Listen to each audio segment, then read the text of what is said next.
স্বাগতম জানাইছোঁ N K টিভিৰ বৰ্তমান মই উজনি অসমৰ চৰাইদেউ জিলাৰ সাপেখাতিৰ এখন সাপ্তাহিক বজাৰ আছে অতি পুৰণিকলীয়া এখন বজাৰ। এই বজাৰখনৰ আচলতে ইতিহাস আছে। পুৰণি সময়ত টেঙা বজাৰ নামে প্ৰসিদ্ধ লাভ কৰা এই বজাৰখনৰ এই অৱস্থা দেখিলে আপোনালোকৰ চকু কপালত উঠিব। বেপাৰীসকলে এতিয়া প্ৰতিবাদত নামিবলৈ বাধ্য হৈছে। তেখেতলোকে প্ৰশাসনক অনুৰোধ জনাই বাৰম্বাৰ অনুৰোধ জনোৱাৰ পাছতো এই সাপ্তাহিক বজাৰৰ দুৰৱস্থা আচলতে কোনোদিনে নকমিলে আচলতে এটা মুকলি ডাষ্টবিনলৈ পৰিণত হৈছে বুলি ক'ব লাগিব। আৰু এই বেপাৰীসকল যিসকল ব্যৱসায়ীৰ লগত জড়িত তেখেতলোকে স্বতঃস্ফূৰ্তভাৱে ওলাই আহি এনেধৰণৰ প্ৰতিবাদমুখৰ পৰিৱেশ এটা সৃষ্টি কৰিছে। তেখেতলোকৰ এটাই দাবী যে বজাৰগৃহ উন্নতিকৰণ কৰিব লাগে, এই দুৰৱস্থা নিৰ্মূল কৰিব লাগে। আৰু যি সময়ত আচলতে জিলা প্ৰশাসনে মাচুল সংগ্ৰহ কৰে, মাচুল সংগ্ৰহ কৰাৰ পাছতো জিলা প্ৰশাসনে কোনো ধৰণৰ পৰ্যাপ্ত সুবিধা প্ৰদান কৰা নাই কোনো ইয়াত এটা সুস্থ পৰিৱেশ, যিটো পৰিৱেশ মই পুনৰ সতীৰ্থ কেইবাবছৰ দেখুৱাইছোঁ। এই পৰিৱেশ দেখাৰ পাছত আচলতে কি ক'ব জিলা প্ৰশাসনৰ কৰ্তৃপক্ষই। আৰু এই ধৰণৰ পৰিৱেশ আচলতে স্বাভাৱিকতেই মানুহ থকাৰ পৰিৱেশ নহয়। আৰু যি পৰিৱেশত আজি বেপাৰীয়ে নিজৰ ঘৰ আচলতে চলোৱাৰ বাবে তেখেতলোকে আচলতে দিনৰ দিন বেপাৰত নামিবলৈ পৰে, আৰু কিন্তু প্ৰশাসনৰ ফালৰ পৰা কোনো ধৰণৰ ব্যৱস্থা কৰা নাই।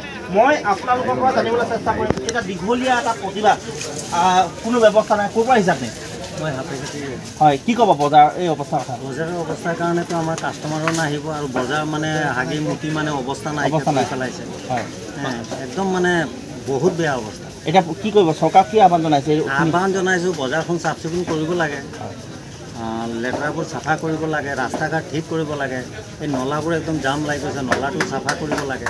সেইটোৱে আমি মানে আৰু এজন ব্যৱসায়ী আছে, মই আপোনাৰ পৰা জানিব বিচাৰিছোঁ। এটা দীঘলীয়া সময় বহুত দিন পাৰ হৈ গৈছে, বিধায়কো আহিছে, জিলা প্ৰশাসনৰ মানুহ আহিছে, কিন্তু ইয়াৰ উন্নতিকৰণ হোৱা নাই। কি ক'ব মানে বজাৰটো আজি কেইবা বছৰ ধৰি তেনেকৈ হৈ আছে। কিমান আহিছে, MLA আহে, তাই যায়, আমি কৰিম অমুক কৰিম তমুক কৰিম। আমি এই তাত গন্ধত বহিব নোৱাৰোঁ। মাংস বজাৰ তাত গন্ধ ইমান, এতিয়া মাংস বজাৰ এইপিনে গুড় বজাৰ, চব মাখিকেইটা বহি থাকে তাত, এইবোৰ মানুহে খাই থাকে মুকলি ডাষ্টবিন। কি ক'ব দাদা, কি ক'ব এই পৰিস্থিতি কি ক'ব? এই আমাৰ এই গোটেই বানপানী হৈ আছে, মানুহ আহিব নোৱাৰে, লেতেৰা অৱস্থা, মূতৰ গোন্ধ, পায়খানা কৰি দিয়ে, ইয়াত কোনো চাফ চিকুণ নকৰে। জিলা পৰিষদৰ মানুহ আহিলে, বহুত মানুহ আহি চাই গ'ল, ভিডিঅ' কৰি গ'ল, এতিয়া একো কৰা নাই কাম। স্বচ্ছ অভিযানৰ মুখ্যমন্ত্ৰীৰ লগতে প্ৰধানমন্ত্ৰী নৰেন্দ্ৰ মোদী স্বচ্ছ অভিযানৰ যেন এই শ্লোগান আচলতে এতিয়া ডাষ্টবিনলৈ পৰিণত হৈছে। মই পুনৰবাৰ সতীৰ্থ কেইবাবছৰ দেখাবলৈ অনুৰোধ জনাইছোঁ।